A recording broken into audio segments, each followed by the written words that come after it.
Good morning. This morning I am going to be making pancakes because my sister-in-law, two nephews, and niece are coming over to just hang out with us this morning since no school in a little bit. So one of my little hacks with pancakes is I have my pancake recipe written on a little Post-it, and I'll take a picture and post it since I know that's reversed. But this Post-it just lives on my cabinet. I'll show you you can kind of see that other Post-it there. That's my biscuit Post-it.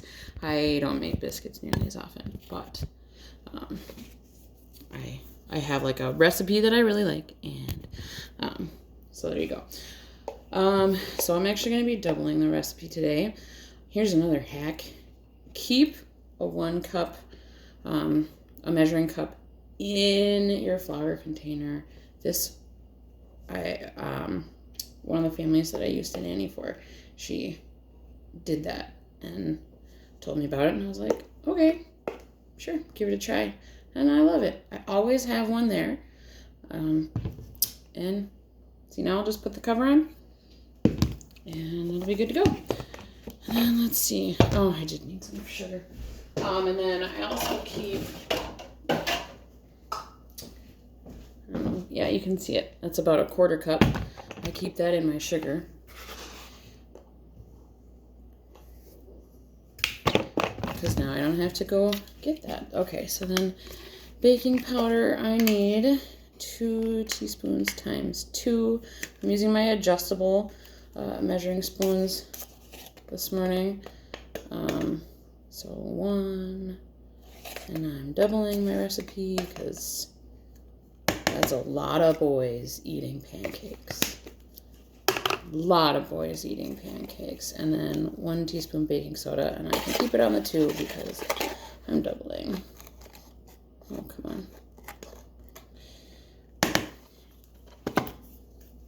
And 2 teaspoons salt. I know you're not supposed to measure it over what you're cooking just in case, but too bad. So then I also, I'll be whisking this. I should have gotten everything out. Okay. Our whisks are the best. They just really are. They are so stable and comfortable in your hand. My last whisk just fell apart. Literally fell apart. So I was very excited when this one came. Okay, then I do have my buttermilk all measured out. I need to put my eggs in it. And I have my butter melted in the fancy dancy 2-cup glass prep bowl in one of them. I'm going to get my eggs, and then I'm going to mix all this together. Then I'm going to show you the batter mixer and dispenser one more time. I'm using pancakes this time because this is where it shines. So stay tuned. Okay, back. So I also got out the grill and griddle.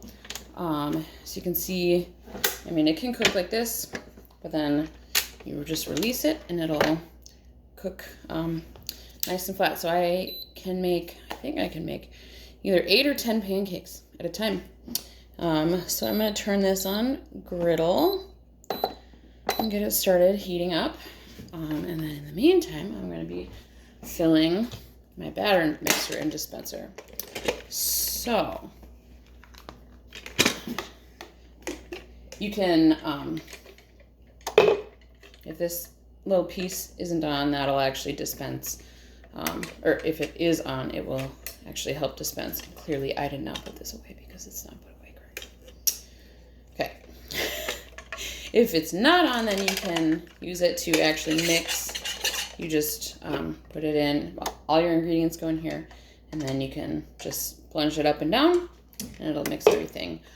Since I'm doing a double batch of pancakes and I prefer my whisk, I just go that route. But so I'm gonna set that aside. I'm gonna see if I can turn over here.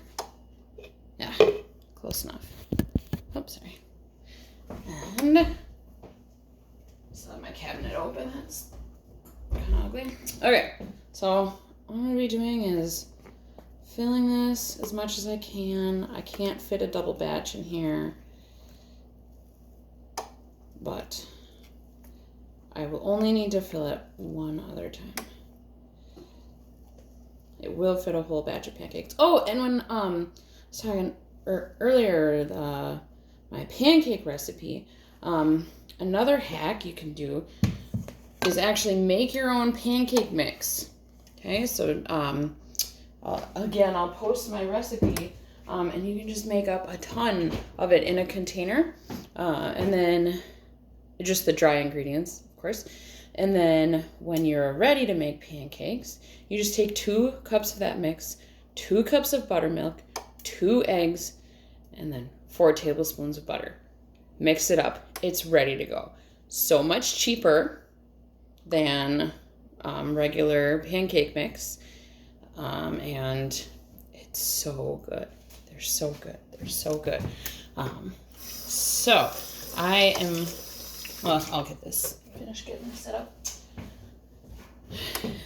It's morning and I haven't had that much coffee yet. So as I'm putting this in here, what I've found the best way to put it in to prevent air bubbles later is you put it in at an angle, kind of scraping things down on the side as you go if you got anything there.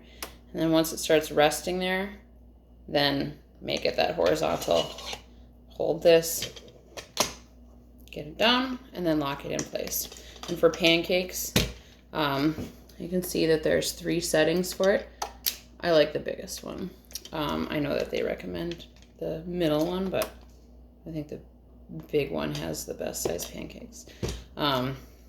So I'm still waiting for this to heat up, and then I will show it to you in action in just a minute. Okay, I am back. So my griddle is preheated, and now just watch and be amazed.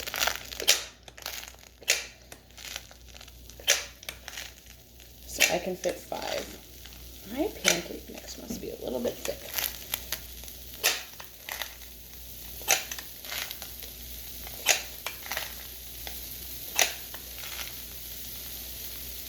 Okay, so I got those pancakes on.